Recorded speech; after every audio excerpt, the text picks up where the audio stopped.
Hello दोस्त। आज फिर हाजिर है बायोलॉजी की अगली क्लास के साथ। हमारा आज का टॉपिक है डब्ल्यूबीसी। अच्छे से देखिए और अच्छा लगे तो चैनल को लाइक और सब्सक्राइब जरूर करें। हमारा आज का टॉपिक है डब्ल्यूबीसी, मतलब कल पिछली क्लास में देखे थे आरबीसी, आज देखना WBC. WBC means white blood cells. WBC को ल्यूकोसाइट्स कहा जाता है, आरबीसी को एरिथ्रोसाइट कहा जाता है। पिछली क्लास में देख चुके हैं, आरबीसी को एरिथ्रोसाइट कहा जाता है और डब्ल्यूबीसी को ल्यूकोसाइट्स कहा जाता है। इसका आकार, डब्ल्यूबीसी का आकार अमीबा जैसा होता है। अमीबा के बारे में भी पीछे पढ़ चुके हैं, कोशिकीय जीव के जब पढ़े थे उसमें, तो अमीबा के आकार का डब्ल्यूबीसी होता है। इसका जीवन काल 2 से 4 दिन होता है। आरबीसी का जीवन काल 20 से 120 दिन पढ़े थे और डब्ल्यूबीसी का जीवन काल 2 से 4 दिन का होता है। उसके बाद है इसका कार्य क्या है। डब्ल्यूबीसी का कार्य है शरीर को हर बीमारी से बचाना। इसका निर्माण कहाँ होता है, तो अस्थि मज्जा, लिम्फ नोड, यकृत और प्लीहा में डब्ल्यूबीसी का निर्माण होता है। आरबीसी का निर्माण अस्थि मज्जा में होता है, डब्ल्यूबीसी का निर्माण अस्थि मज्जा के साथ साथ लिम्फ नोड, यकृत और प्लीहा में भी होता है। इसके बाद डब्ल्यूबीसी की मृत्यु कहाँ होती है, तो डब्ल्यूबीसी की मृत्यु रक्त में ही हो जाती है। अगला है मनुष्य के रक्त में आरबीसी और डब्ल्यूबीसी का रेशियो 600:1 होता है। आरबीसी 600 तो उसमें 1 डब्ल्यूबीसी होता है। खून में डब्ल्यूबीसी की मात्रा सामान्य से अधिक होने पर कैंसर होने की संभावना बढ़ जाती है। अगर किसी भी मनुष्य के खून में डब्ल्यूबीसी की मात्रा अगर बढ़ गई तो समझिए कैंसर होने का चांस बढ़ गया। उसके बाद है टाइप्स ऑफ डब्ल्यूबीसी। डब्ल्यूबीसी के प्रकार, जैसे पहला है न्यूट्रोफिल्स, दूसरा स्नोफिल्स, तीसरा बेसोफिल्स, चौथा मोनोसाइट्स और पांचवा और लास्ट लिम्फोसाइट्स। डब्ल्यूबीसी में केवल 1% रक्त होता है। यह प्लेटलेट्स और बैक्टीरिया से बने होते हैं। डब्ल्यूबीसी का सबसे बड़ा प्रकार जो होता है, यह एग्जाम्स में बार बार पूछा जाता है। डब्ल्यूबीसी का सबसे बड़ा प्रकार मोनोसाइट्स होता है। इसके बाद कुछ वन लाइनर क्वेश्चंस है। पहला, कोशिका विभाजन को सबसे पहले देखा बिरचाव महोदय ने। अगला है मनुष्य में लगभग 100 अवशेषीय अंग पाए जाते हैं। ये सब वन लाइनर इंपॉर्टेंट है। उपार्जित लक्षणों का अध्ययन क्या कहलाता है, तो टोंटोलॉजी कहलाता है। उसके बाद अगला है फादर ऑफ जेनेटिक्स किसे कहा जाता है, तो मेंडल महोदय को कहा जाता है। इन्होंने ही आनुवंशिकी का खोज किया। उसके बाद अगला है जीन शब्द का प्रयोग जोहानसन ने किया 1909 में। बायोलॉजी का फिर वो क्वेश्चन याद आ रहा है, मार्ले मिंटो सुधार 1909। लिंग संलग्नता की सर्वप्रथम व्याख्या किसने की, तो मॉर्गन ने की थी 1910 में। अगला है वनस्पति जगत का सबसे बड़ा समूह थैलोफाइटा को कहा जाता है और गुणसूत्रों में पाए जाने वाले आनुवांशिक पदार्थ को जीनोम कहते हैं।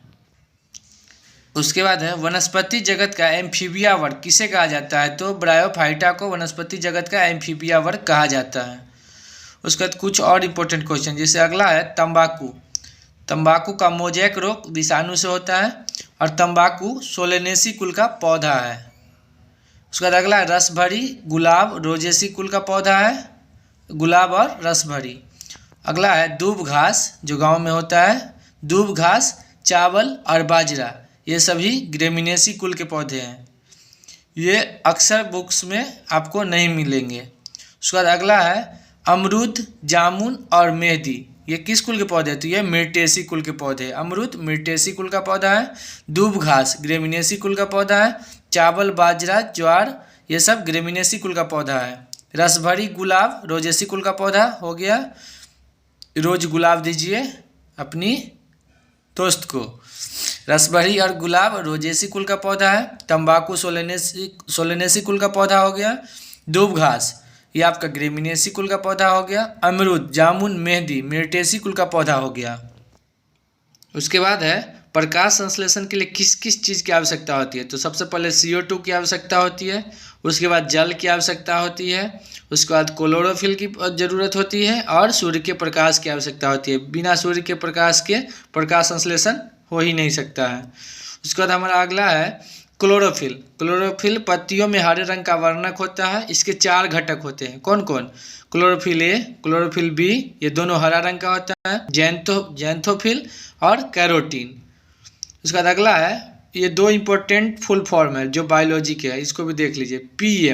पीएम का फुल फॉर्म क्या होता है? Particulate matter. और एसपीएम, ये एनटीपीसी में पूछा गया है। SPM suspended particulate matter. अब आगे है जीवाणु से होने वाले रोग। जो पहला है हैजा किस अंग को प्रभावित करता है? आंत को, और ये होता है जीवाणु से। टाइफाइड, ये भी आंत को प्रभावित करता है। क्षय रोग फेफड़ा। अभी चर्चित बीमारी कोरोना किस अंग को प्रभावित करता है? तो फेफड़ा को प्रभावित करता है। लेकिन कोरोना किससे होता है? तो वो विषाणु से होता है, वायरस से होता है। और क्षय रोग फेफड़ा को प्रभावित करता है या जीवाणु से होता है। उसके बाद अगला है टिटनस, यह तंत्रिका तंत्र को प्रभावित करता है। निमोनिया, ये भी फेफड़ा को प्रभावित करता है। प्लेग किस अंग को? तो फेफड़ा को ही प्रभावित करता है। और ये सभी बीमारी जीवाणु बैक्टीरिया से होते हैं। उसके बाद अगला है काली खांसी, यह श्वसन तंत्र को प्रभावित करता है, सांस लेने में प्रॉब्लम होता है। उसके बाद गोनोरियाई, यह मूत्र मार्ग को प्रभावित करता है। और अगला है डिप्थीरिया, यह श्वास नली को प्रभावित करता है। उसके बाद कुछ और क्वेश्चन है, जिसे हल्के क्वेश्चन है, बस एग्जाम में बार बार रिपीट होते रहते हैं। जैसे पहला है जीवाणु की खोज, तो जीवाणु की खोज ल्यूवेनहॉक ने की थी। उसके बाद अगला है जीवित कोशिका की खोज। कोशिका क्लास में हो चुका है। कोशिका की खोज रॉबर्ट हुक ने की थी, लेकिन उन्होंने मृत कोशिका की खोज की थी।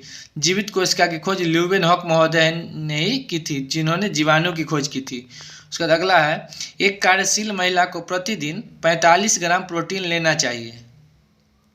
कार्यशील महिला जो कार्य करती है उनको प्रतिदिन 45 ग्राम 45 ग्राम प्रोटीन लेना ही लेना चाहिए। अब प्रोटीन हमको किससे मिलता है? तो दाल में सबसे अधिक प्रोटीन पाया जाता है।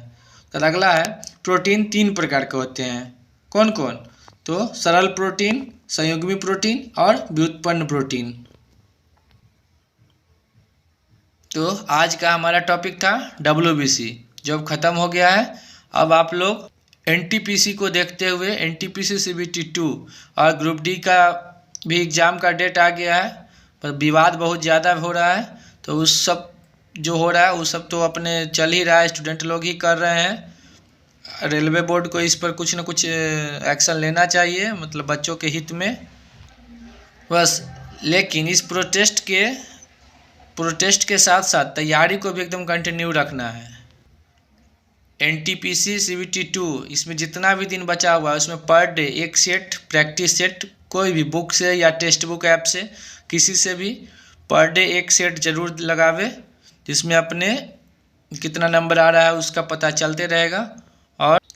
और उस सेट में जो भी प्रॉब्लम हो उसको बुक से दूर करे, या जैसे भी हो किसी से हेल्प लेके उसको दूर करे।